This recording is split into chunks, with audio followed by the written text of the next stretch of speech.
wider door, so it's going to push everything this way. I didn't see that when I was in my Navy store. It's not Well, the yeah. arch with the cool thing. That's Because in, I wanted that guy. that's in the special back room. Is that the second? Because I would don't want a PG County because it's no one in DC. You should come to McLean, my friend. McLean's got it. One Sterling does too. You don't just get a crest like that. That's not the whole thing. I think Montgomery County will take care of it.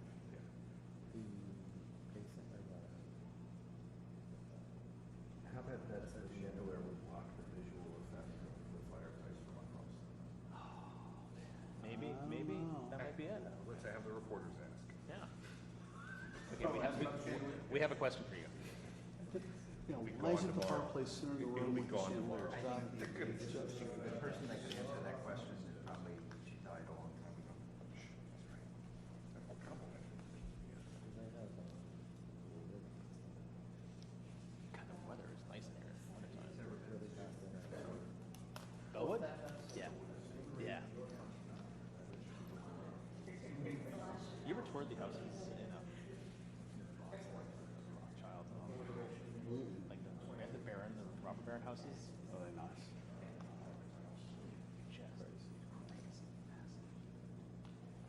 Stunning architecture.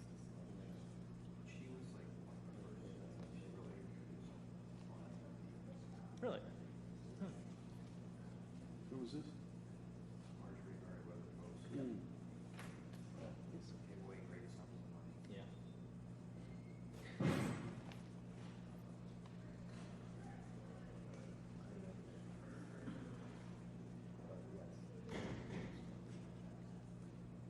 Who's that up there?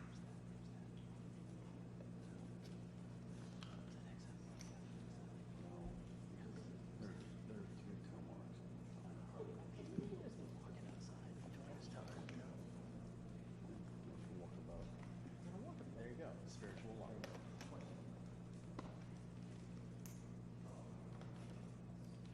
There's no agents.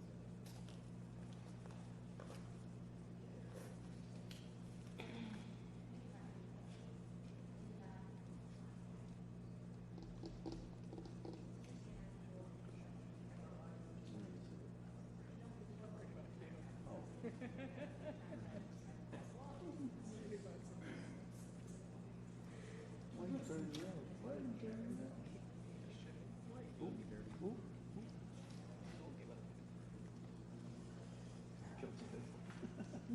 That's what it takes. Don't let me be small.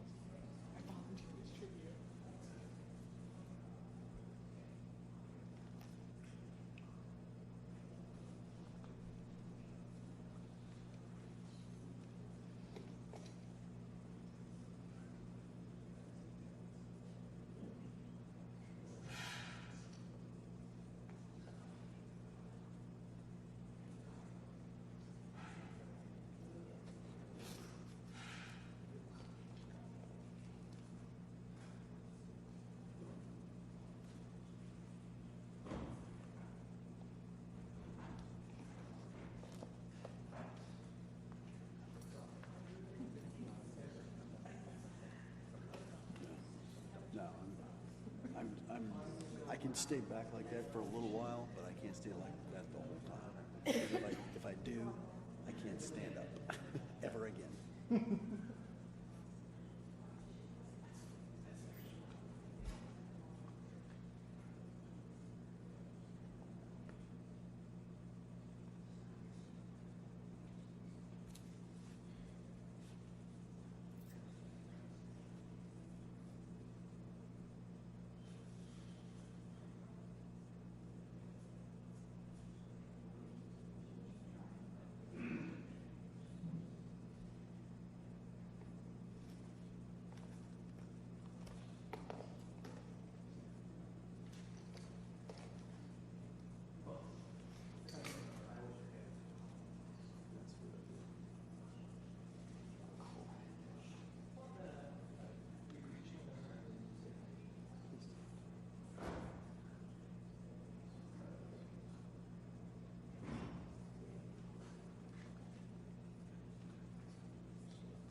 They call this the living room.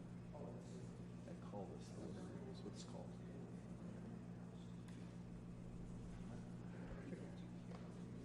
Yeah.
Yeah.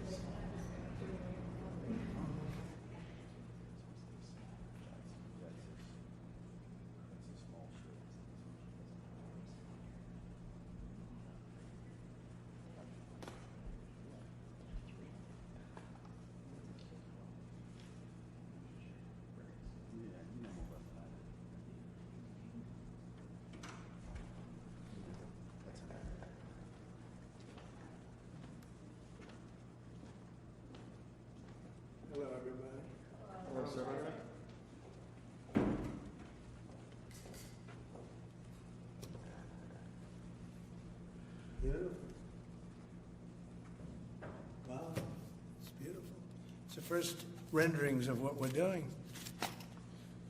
So I want to wish everybody a big hello and Merry Christmas and welcome to Mar-a-Lago for this exciting announcement of the new Golden Fleet. We're calling it the Golden Fleet that we're building for the United States Navy. As you know, we're desperately in need of ships. Our ships are, some of them have gotten old and tired and obsolete, and we're going to go the exact opposite direction.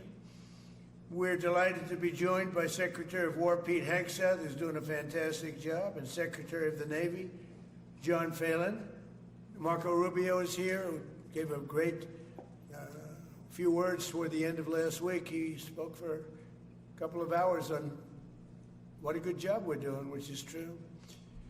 As Commander-in-Chief, it's my great honor to announce that I have approved a plan for the Navy to begin the construction of two brand new, very large, largest we've ever built, battleships. You know, you used to build the Iowa, the Missouri, the Wisconsin, the Alabama, many others. We had big battleships. These are bigger, but they will have 100 times the, they'll be 100 times the force, the power, and there's never been anything like these ships. These have been under design consideration for a long time, and it started with me in my first term, because I said, why aren't we doing battleships like we used to? And these are the best in the world. They'll be the fastest, the biggest, and by far 100 times more powerful than any battleship ever built. So if you look at the Iowa, the Missouri, Wisconsin, Alabama, and others, but they were similar in size, some a little bit bigger than the others, but if you take the biggest one, it's 100 times more powerful. They're longer by a little bit, but and they're bigger ships, but they hold much more. They use the word lethality. Battleships are the largest, sturdiest, and most heavily armed vessel built specifically for naval combat.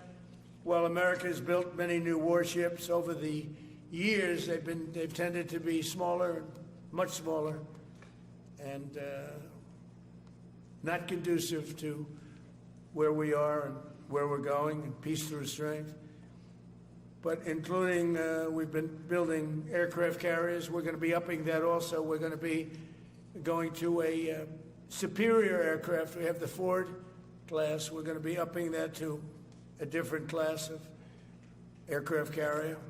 And we haven't built a battleship since 1994. These cutting-edge vessels will be some of the most lethal surface warfare ships. They will be actually the most ever built other than our submarines. We have submarines which will have, in many ways, even more lethality, and we have many of them under construction. Each one of these will be the largest battleship in the history of our country, the largest battleship in the history of the world ever built. And again, it's 100 times more powerful than the previous Iowa class, it's called. Those are the big ones that you'd see on a show. Victory at Sea. I don't know if anyone's seen Victory at Sea, but it was a classic. They'll help maintain American military supremacy, revive the American shipbuilding industry, and inspire fear in America's enemies all over the world. We want respect. We're going to have it. We already have it. We're more respected now than we ever were.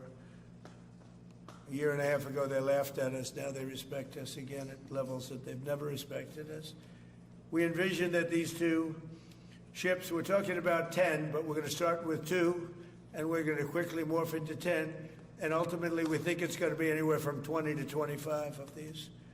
But we're starting with the first 2 immediately, and we're going to then be very quickly involved with, I think, we're going to do another 8. And then we're going to ultimately, and pretty quickly, have a total of about 20 to 25. We'll make that determination. We envision that these ships will be the first of a whole new class of battleships to be produced in the years to come. From Theodore Roosevelt, the Great White Fleet, you remember that, the Great White Fleet, to the legendary USS Missouri, whose massive guns helped win World War II, America's battleships have always been unmistakable symbols of national power. We stopped making them for whatever reason, I don't know. And I want to congratulate John Phelan, who is your secretary of the Navy. He came to me the first day we met. He talked about battleships, and I said, "You're absolutely on the right track." He said, "Why are we doing other things? We have missiles, which are much more expensive." By the way, these battleships have tremendous numbers of missiles, but they also have guns.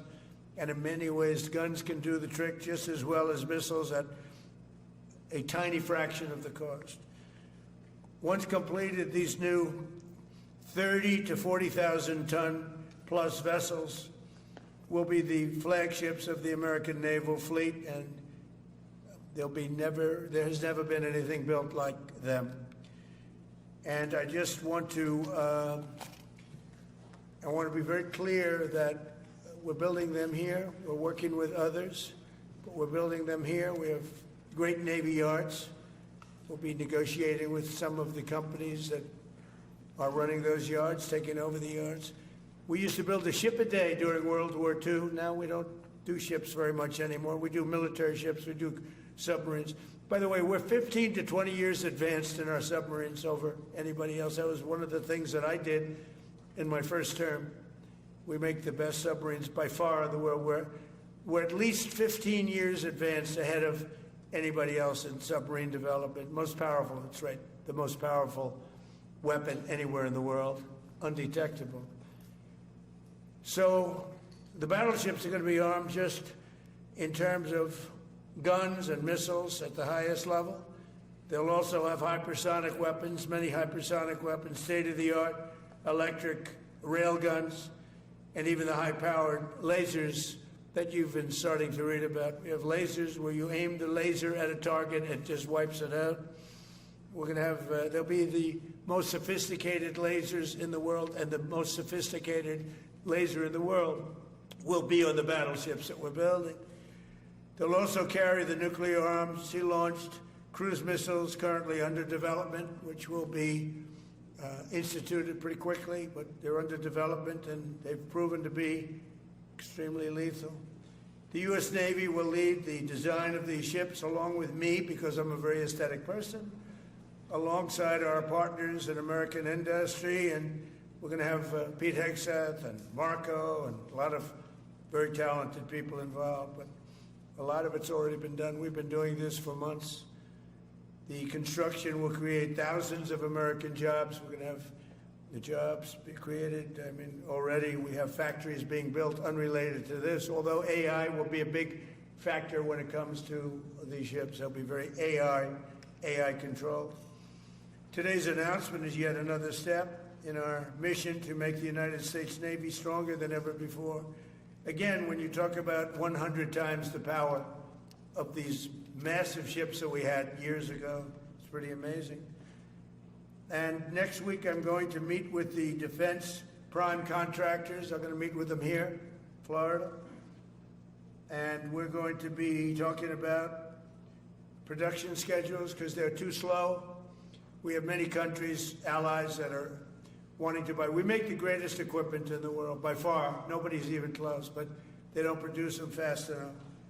So we're going to be meeting with them to talk about the production schedules. We're going to have strong production schedules. And the only way they're going to be able to do that is to build new plants. Even with the F-35, we have many people who want the F-35 fighter jet, and it takes too long to deliver them to allies or to ourselves. It takes too long. The only way they're going to be able to deliver them is if they build new plants. They don't want to build new plants because that's expensive. So we're going to be discussing production schedules. We're going to be discussing CapEx spending. We'll be discussing the pay to executives where they're making $45 and $50 million a year and not being able to build quickly. They're going to make that kind of money. They have to build quickly. Again, we make the best equipment in the world, but they don't make them fast enough.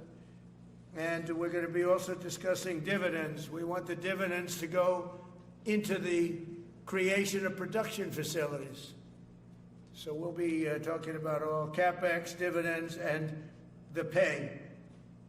We're also going to be talking about buybacks. They spend so much money on buyback. They want to buy back their stock. I don't want them to buy back their stock. I want them to put the money in plant and equipment so they can build these planes fast, rapidly, like immediately. I mean, I have sold more planes than any president by far, times probably 20.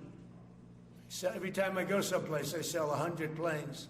That includes commercial planes, Boeings, etc., but it also includes fighter jets. And I'm always having to say 5 years, 6 years, 7 years, helicopters, Apache helicopters, many years. India bought them. They want to get them. They don't want to wait a long time. So we don't want to have executives making $50 million a year, issuing big dividends to everybody, and also doing buybacks. And then they say, well, we don't have the money to build a plant. They got to build plants. Plants to make F-35s, plants to make helicopters, plants to make the F-47 new jet. And that's it. And that's what I'm going to be talking to them about. They're going to start spending money on building airplanes and ships and the things that we need, not in 10 years and 15 years. We need them now. And we're strong about it. Last week, the Navy announced a brand new class of frigate, and they're going to be working with the South Korean company. Hanwha, a good company, recently agreed to invest $5 billion in Philadelphia Naval Shipyard. We're opening up the Philadelphia Shipyard, once a great yard. Now it was a long time ago decommissioned, but now it's reopening. Working with the Navy and working with private companies.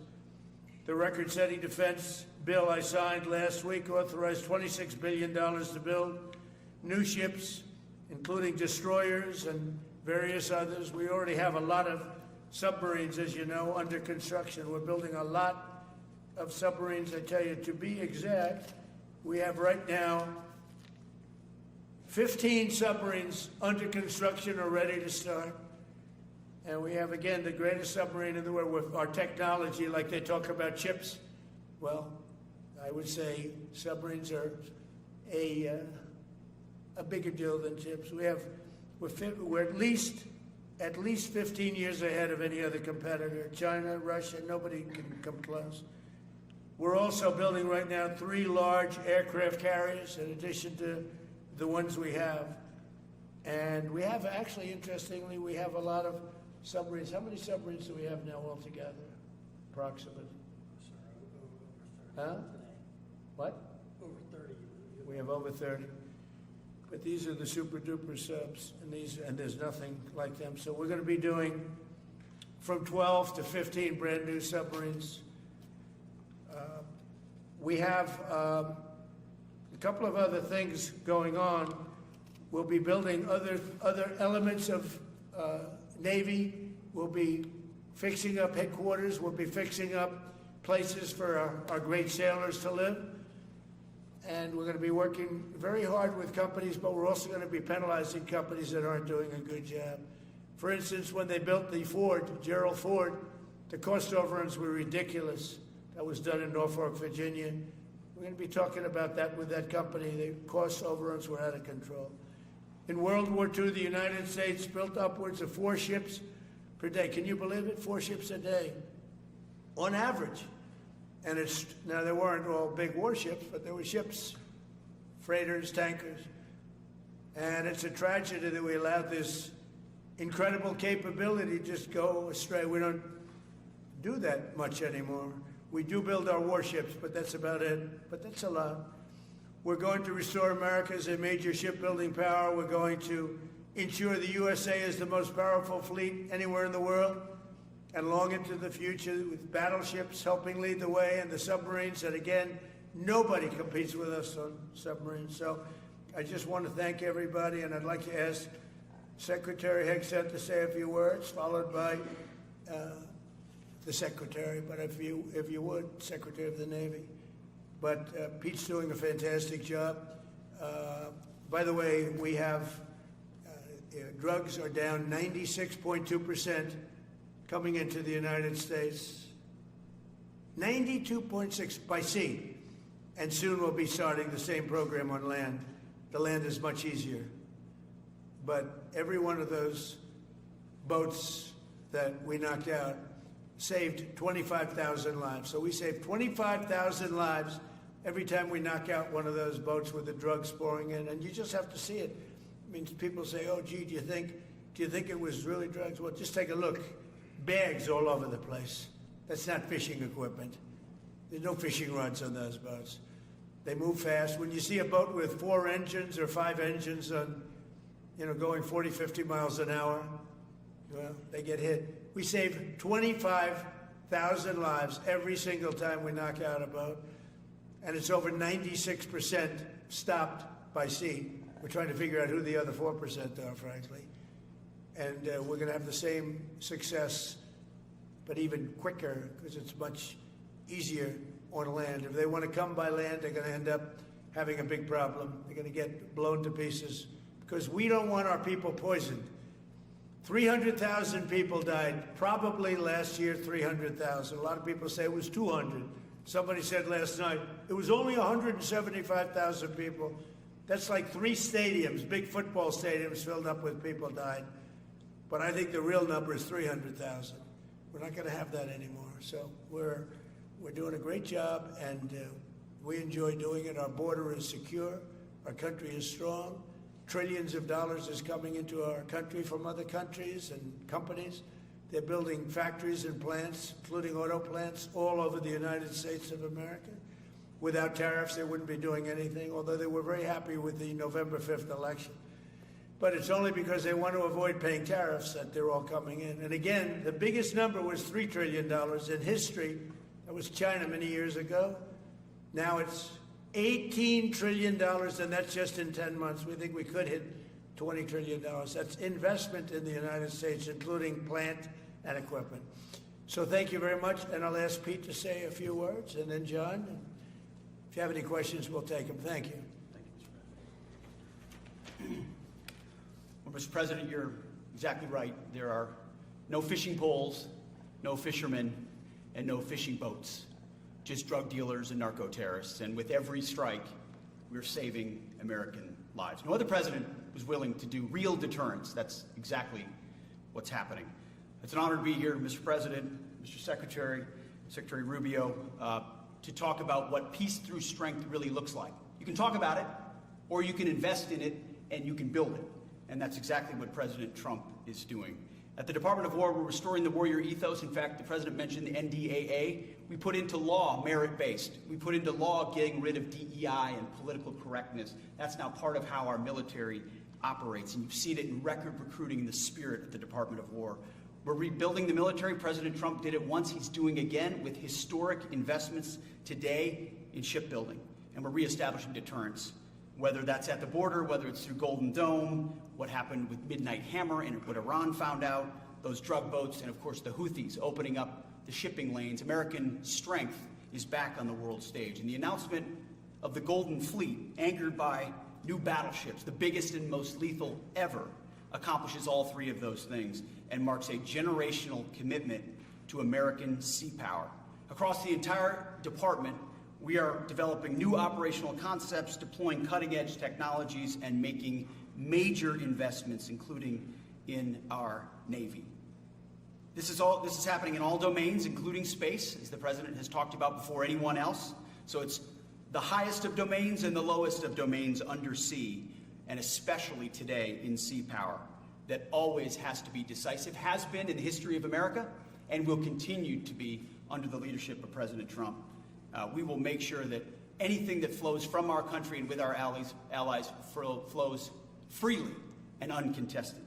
New and better ships will provide that deterrent today and for generations to come. This new class, these new investments, will be the types of things that for decades, for centuries, the American people will look back and thank President Trump for having the vision and the willingness to invest right now in capabilities we need today, tomorrow, and long into the future. So, Mr. President, thank you for this investment, and I'll hand it over now to the Navy Secretary.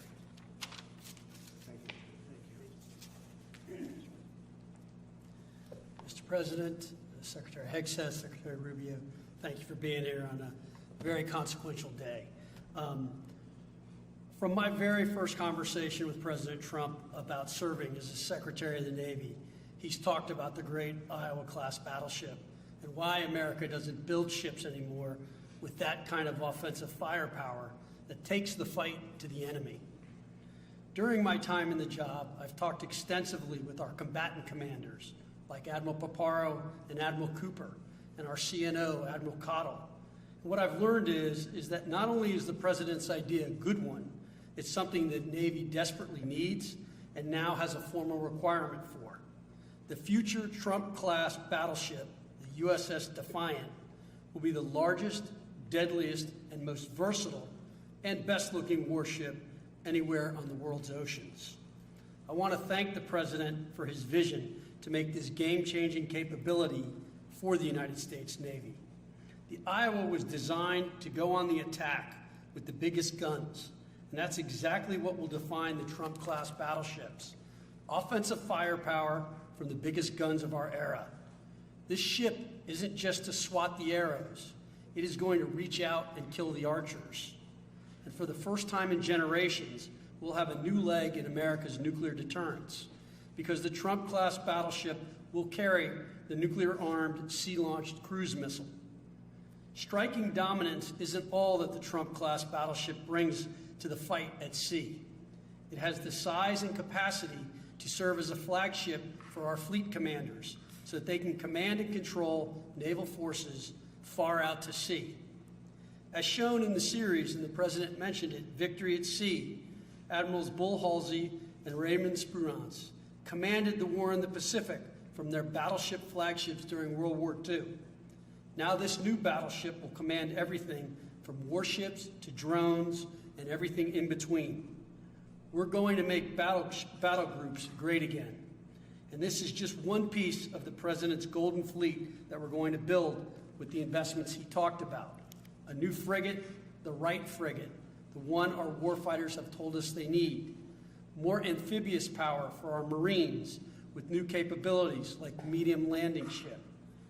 As part of the Navy's high-low mix, we're moving out aggressively on unmanned vessels with funding from the President's One Big Beautiful Bill to bring options to the fight and pull new, non-traditional defense partners into the American shipbuilding ecosystem. And we're making a generational investment in support ships. Logistics wins wars, and that kind of shipbuilding is the spark that will ignite the industrial base and help power the commercial shipbuilding that the President has called for. Under your leadership, Mr. President, we will have more tonnage and firepower under construction than ever before in our history. Building the President's Golden Fleet means jobs across the United States now. There'll be work for shipyards everywhere, from Philadelphia to San Diego, from Maine to Mississippi, from the Great Lakes to the Gulf Coast, and for manufacturers that will build components for this battleship in every state. The President has been clear. We must bring back our American maritime industrial might. And he has told me many times that as Secretary of the Navy, it is my job to equip our sailors to win the fight at sea with the finest ships in our history. To conclude, the USS Defiant battleship will inspire awe and reverence for the American flag whenever it pulls into a foreign port. It will be a source of pride for every American when it brings home our brave sailors who will sail defiant, raise their fists, and say, "We are peace through strength." And our adversaries will know when the Trump-class USS Defiant appears on the horizon, American victory at sea is inevitable. Thank you, Mr. President. Now when a conflict arises, you are going to ask not one, but two questions. Where are the carriers and where are the battleships? Thank you. Thank you very much. I just want to mention that John Phelan is one of the most successful businessmen in the country, in our country. Been a tremendous success, and he wanted to do this, and for nothing. He's taken probably the largest salary cut in history, but he wanted to do it. He wants to rebuild our Navy, and you needed that kind of a brain to do it properly. So I just wanted to give you a little information on him, which is probably enough. But one of the most successful men in the country, and he's that because he understands it, and he understands finance in addition to what we're talking about. Somebody who's doing a fantastic job is Marco Rubio, Secretary of State. And Marco, maybe say a few words, and then we'll answer some questions. Thank you. Thank you, Mr. President. And I don't have much to add. This is a phenomenal presentation. Thank you, Mr. President. This is American industrial power returning. This is the ability, once again, to rebuild, to have industry in the United States. This is generational in the change, not just in terms of applying American war power, increasing our ability to protect the seas. The U.S. Navy is the single biggest source of peace in the world of all of our forces because it gives us a global footprint. But it rebuilds American industrial capacity. The ability to make things again in our country has been critical to what the President's agenda has been all about, and this is a tangible reminder of it. And I know the country's grateful for it, and generations of Americans will be grateful for it. So thank you. Thank you, Mark. By the way, I think I'd just like to point out that these ships are made of steel as opposed to aluminum. It's a big difference, as you know. Battleships, the great battleships, had 6- and 7-inch steel hulls, and these are going to be likewise made out of very powerful steel. Our steel industry is coming back very strongly, by the way. It's coming back at record numbers, and we're going to be using them for the steel, but as opposed to an aluminum side, which, in all fairness, is not the same. So, John, we're going with all steel, I understand. Yes, sir. And that's going to be something that people are surprised, more expensive, but not even comparable in terms of the importance and the strength. Yeah, please. What's your timetable for these first two ships, and do you see them as a counter Yeah, to China? we'll start almost immediately, and we'll probably talk in about 2.5 years. And in terms of the mission, do you see it as a counter to China? It's a counter to everybody. It's not China. We get along great with China. I have a great relationship with President Xi, and not China. It's just everybody. You don't know who comes along, but we just wanted peace through strength. Hopefully we never have to use them, but there will never be anything built like these. Think of it. Those battleships are incredible. These have 100 times the power. Think of that. I mean, and they were big and they were powerful. You know, I thought about taking some that are in dry dock and changing them, and then when I said that, you know, if we did, would be about, we could increase, if we doubled them, they'd be at like just a tiny fraction of what one of these was. This is the new technology, which is incredible. So we decided pretty early on not to do that. Yeah, please.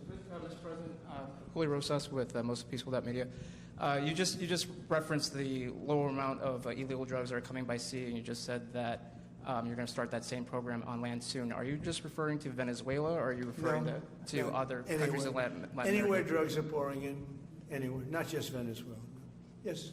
Speaking of Venezuela, oil. What are we going to do with the oil that we have? Going to do with what? The oil that has been seized. The United States seized 1.9 million barrels of oil on December 10th. We're going to keep it. We're keeping it. Where's it? Are we going to sell it or put it in the strategic oil Maybe we'll sell it. reserve? Maybe we'll keep it. Maybe we'll use it in the strategic reserves. We're keeping it. We're keeping the ships also. Yeah, please.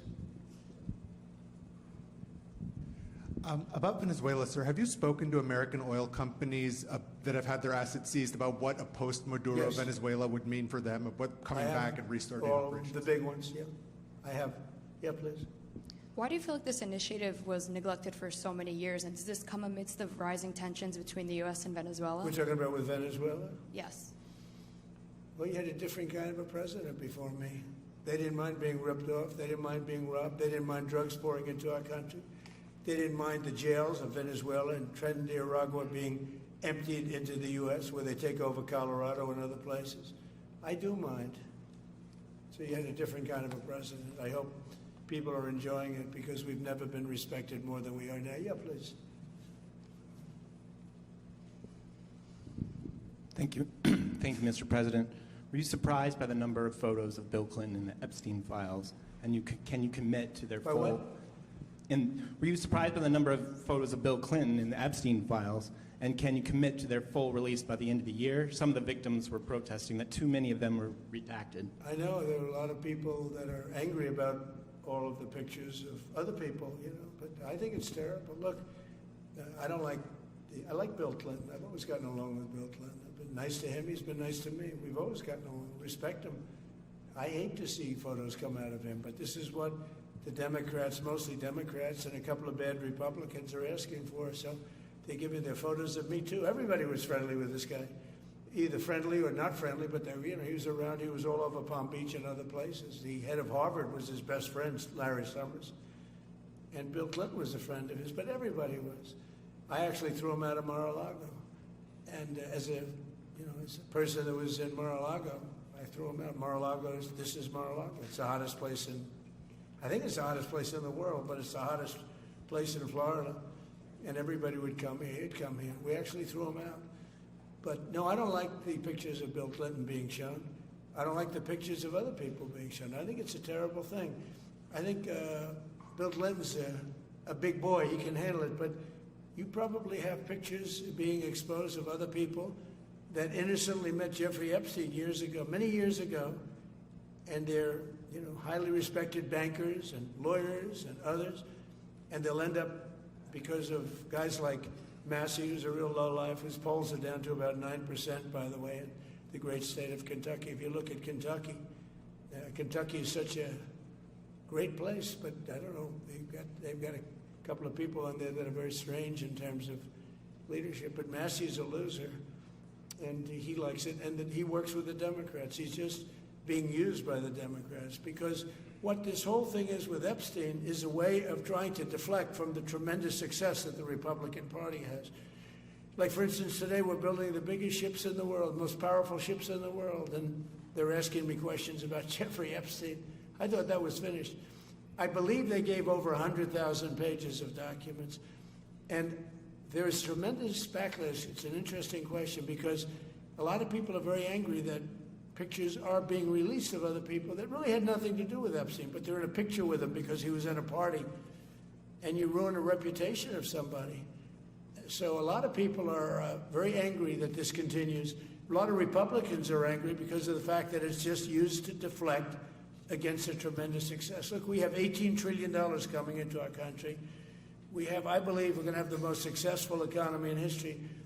We inherited a mess. Now prices are coming way down. Gasoline is less than $2 in some states. $1.99, $1.97, $1.95 a gallon. $1.95. Think of that.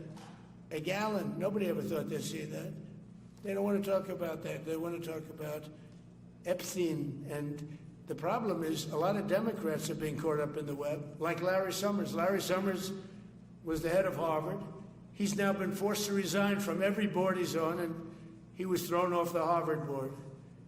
Now, he was at Epstein's Island a lot. I wasn't. I never went there, by the way. But fortunately, it's nice. But I never went there. But a lot of people did go there. But instead of talking about the battleships, or instead of talking about most favored nations, drugs, we're bringing down drug prices like at a level that has never even been thought of, by thousands. Think of it, by 1,000%, by 1,200, 1,300, 1,400% in some cases. A drug that sells for $10 in London is costing $130 in New York. We're bringing it down to $20, and they're going to go up to 20. So they're going from 10 to 20, which is a doubling. It's a doubling. That's a lot, but it's a doubling. But we're going down to 20. So we're going down, if you can do your own math, but it's 2,000%, 3,000%. It's pretty amazing. And the New York Times had a story about it, a small story, way in the back of the paper. It's the single biggest thing to happen with respect to drugs probably in 50 years. It's never been anything like this. In my first term, I was able to get drug prices down 0.25%. It's the first time in 28 years that they went down. 0.25%. I was so proud of myself. Now we're doing them 2,000%, 1,500%, 1,200%. That pill that sold for $130 will now be selling, as an example, for $20, because the rest of the world took advantage of us. Without tariffs, I could have never done it. I called up the heads of the countries. As an example, France, I spoke to a very good man, President Macron of France, and I said, Emmanuel, you have to raise your drug prices. He said, no, we will not do that. I said, you have to. He said, no, I don't want to do that. Look, you're asking me if we go to $10 to $20, you're going to come way down to 20. We don't want to do that. Now, in all fairness, no other president even tried. But if they did try, there was actually a fake story in stupid USA Today. I didn't even think they'd make it anymore. I haven't. But I saw a story where Biden was trying to do this. Biden never tried to do it. Biden didn't know he was alive. He never tried to do it. But they're taking it from $10 to $20. So he would say, and the other leader said the same thing. No, we won't do it. I said, no, you're going to do it 100%. They said, nope, we're not doing it. We're not going to double our price. Because, again, if you go from $10 to $20, they're doubling their price. We're coming down, though, from $130 to $20 because we're going to get the lowest drug prices in the world. Whatever the lowest price is called favored nations, we're going to have the lowest price. So I said, no, you're going to. No, I will not do this. Politically, it's unacceptable. I said, Emmanuel, you're going to do it 100%. Please accept it now. Be nice. You're going to do it 100%. No, I will not. I said, yes, you are. He said, why do you keep telling me I am when I'm not? Because if you don't do it, I'm going to put a 25% tariff on everything France sells into the United States of America. And that's approximately 20 times more than I'm asking for with respect to drug prices. He said, I see. I agree to do it. Every other country said the exact same thing. They all said, no, I will not do it. I said, all right, on Monday morning, you'll have the 25% tariff, everything you sell. In the case of France, it was wine, champagne, cars, everything they sell. It's 25 to 30 times the price of what we're talking about, at 25%. Every single country agreed. And that was the big problem. The drug companies were difficult, but fine, because we have a certain control over the drug companies. We had no control over these foreign nations. So every single country has agreed to do this. So we will take that pill price down, as an example, talking about not just pills, we're talking about everything. We'll take it down from $130 a pill down to $20 a pill. And the rest of the world will take it from $10 a pill up to $20. It's the biggest thing ever to happen, and it's covered, barely covered in the New York Times, because it's a fake newspaper. Yeah.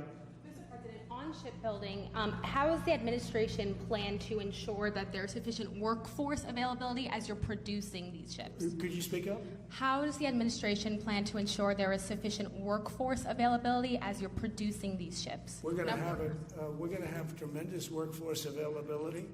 We're also going to have robots helping us. We're going to have a lot of robots helping us because we need it. And because we're going to town, we're building a lot between the AI and the auto plants. So we're going to need robots. We're going to have robots, but that's going to help us. We're going to have a tremendous workforce. And in order to operate you're always going to need people.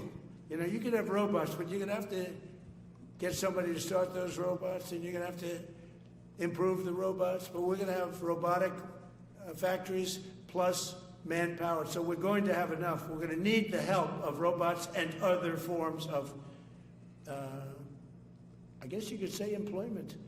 We're going to be employing a lot of artificial things, but the beauty is we're going to have more jobs than we've ever had. Just so you know, a number came out the other day. We have more jobs right now in the United States.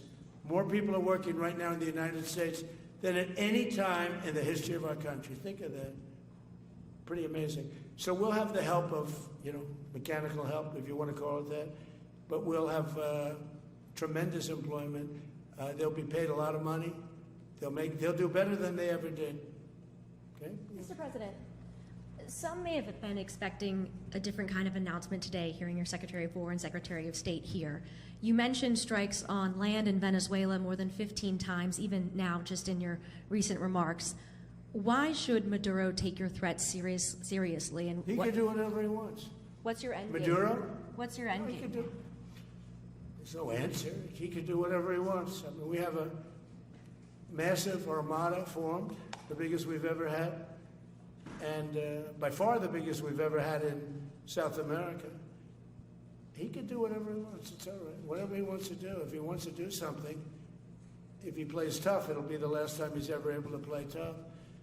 But they sent their prisoners into us. They sent people from jails, prisons. They sent people from mental institutions and insane asylums into the United States. Just walked right in because Biden had an open border policy. What the Biden administration did to our country can never be forgotten. They took in millions and millions, 25 million people over the course of 4 years. Many of those people were murderers and drug dealers, prisoners, rough prisoners. 11,888 murders.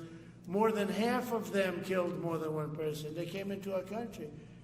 Now, I spoke to Christine Noem today. I spoke to Tom Homan today. He came down to see me. And we had a great meeting. They've done an amazing job. We're getting them out. We're getting them out very fast. But this should have never happened. But Venezuela was one of the... Venezuela took advantage of the open borders that Biden created more than any other country. Tren de Aragua, we had gangs all over. Look, I mean, you have a very weak governor in Colorado. Look what happened in Colorado, where they would occupy apartment houses. And he didn't want to do anything about it because he was scared. Any other questions? Yeah, go ahead, please. So in response to the United States taking sanctioned oil from Venezuela, Colombian President Gustavo Petro criticized the United States by saying, well, the Southwest is stolen land and that it should be returned to Latin America. I just wanted to know what your response to that is. Well, he has to watch because, you know, he's got drug factories. They make cocaine in Colombia. And he's no friend of the United States. He's very bad guy. And he's got to watch his ass because he makes cocaine and they send it into the United States of America from Colombia. We love the Colombian people. I love the Colombian people. They're great people, energetic, smart, great. But their new leader is a troublemaker. And he better watch it. He better close up those cocaine factories. They have at least 3 major cocaine factories. We know where they are. He better close them up fast, yeah. By the way, it's made and sold into the United States. Comes through Mexico. Thank you, sir. You've named Governor Landry to be new special envoy to Greenland. Yeah. How do you? What do you see that role entailing? And is it still your intention that Well, he Greenland called become me, part of and the U.S.? he viewed Louisiana, the Louisiana Purchase. He said, "I'm governor of Louisiana," and he said, "I would love." I didn't call him; he called me. He's very proactive.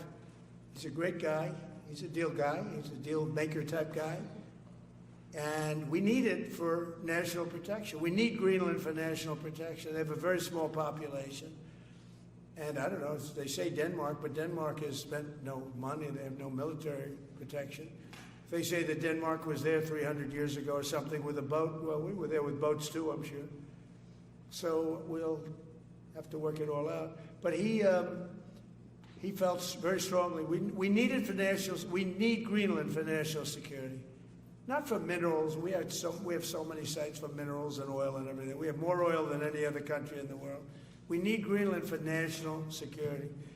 And if you take a look at Greenland, you look up and down the coast, you have Russian and Chinese ships all over the place. We need it for national security. We have to have it.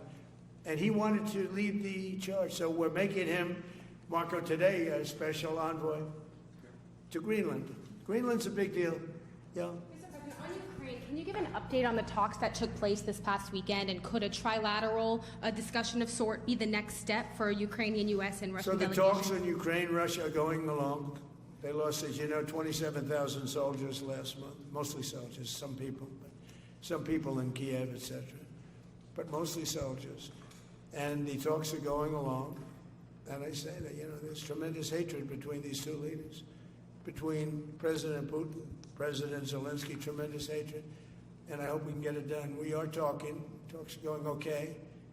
But, you know, I've solved 8 wars, and Thailand is starting to ship up. You know, they started with Cambodia, they started up again. But I think, Marco, we have that in pretty good shape to have that stopped. So we stopped 8 wars, and I thought this would be in the middle of the pack, but maybe easy, but in the middle of the pack. But there's a lot of hatred between those two people, and when there's hatred, there's, you know. But we stopped one war 38 years, one war 35 years, one war was going on for 32 years. And we stopped, think of it, we stopped a potential nuclear war between Pakistan and India. And the head of Pakistan, highly respected general, he's a field marshal, and also the Prime Minister of Pakistan said, President Trump saved 10 million lives, maybe more, by getting that war. You know, 8 planes were shot down. That war was starting to rage. And he actually said the other day that President Trump saved 10 million lives, maybe more. So we solved all these wars. The only one I haven't solved yet is Russia, Ukraine. Are you still pushing for the Christmas Day deadline with Russia and Ukraine? And have you spoken with Putin or Zelensky or plan to push the deal? I'll do whatever I have to do. I mean, I'd like to see it stop. Look, we don't lose any money on that war anymore. You know, Biden gave $350 billion, and who knows what happened to it. We now sell missiles, planes, all of the best military equipment. We sell it to NATO. We got NATO to go from 2% GDP to 5%. Nobody believed that to this day. Nobody's going to write that, but nobody believed it. And they take that money and they pay it to the United States for weapons. So we sell weapons to NATO. We sell full price. We sell weapons to NATO, and NATO takes those weapons and probably distributes them, but gives a lot of them to Ukraine. So we don't lose any money like we did with Biden. He was spending money like a fool. He was a fool. What he did to our country is so horrible. But he gave $350 billion between cash, gave a lot of cash, $350 between cash and weapons. You remember at the beginning of that whole thing, I gave them javelins. Javelins are the anti-tank busters. And President Obama at the time gave them sheets. I gave them javelins. They gave them sheets. But you know, the bottom line is I think they're all tired of that war. Everyone's tired of that war. It's got to stop. Yeah, please. The U.S. was in active pursuit of a sanctioned oil tanker yesterday. Are you able to share what became of that tanker? Was the U.S. able to seize it? No, it's moving along, and we'll end up getting it. Yeah, we're actually pursuing it. Can you imagine? Because it came from the wrong location. It came out of Venezuela, and it was sanctioned. Yeah, please. Ultimate goal in Venezuela to force Maduro from power. Well, I think it probably would. I can't tell that. That's up to him what he wants to do. I think it would be smart for him to do that. But again, we're going to find out. Look, Venezuela did terrible things to the United States. They sent hundreds of thousands of people, millions of people, into our open border. They sent their criminals, they sent their prisoners, they sent their drug dealers, they sent their mentally insane and incompetent people into our country more than any other country. Others did too. The Congo did. Others did too. And we just let them come right in because we were run by a stupid president. But you don't have a stupid president anymore.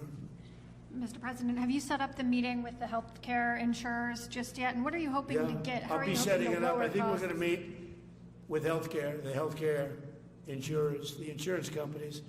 So what I'm asking for in healthcare is very simple. Obamacare is a disaster. I call it the Unaffordable Care Act. Unaffordable as opposed to it's unaffordable. They're going to have a tremendous increase in premiums, which is Obamacare, which is them, the Democrats' fault. They'll try and blame Republicans. It has nothing to do with us. It's the Democrats' fault. What I want to do is we spend hundreds of billions of dollars a year that go to insurance companies. I want that money to go to the people and let the people buy their own health care.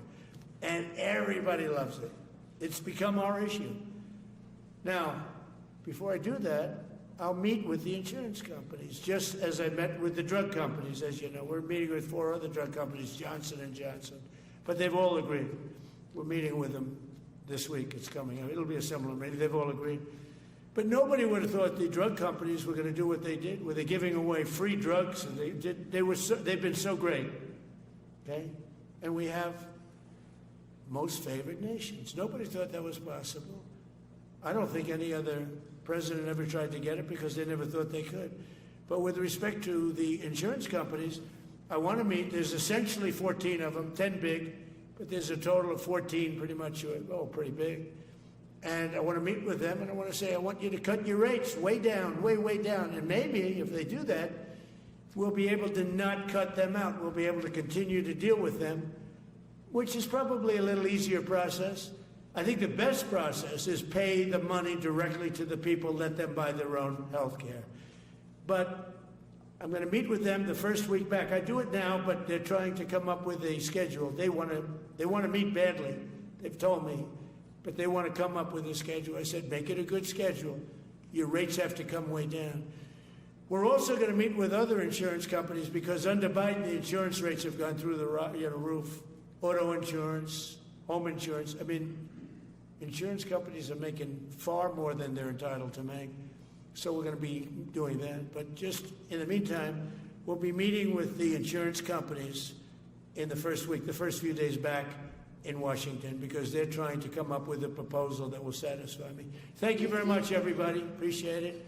I hope you're going to enjoy the battleships. They're going to be beautiful. Thank you.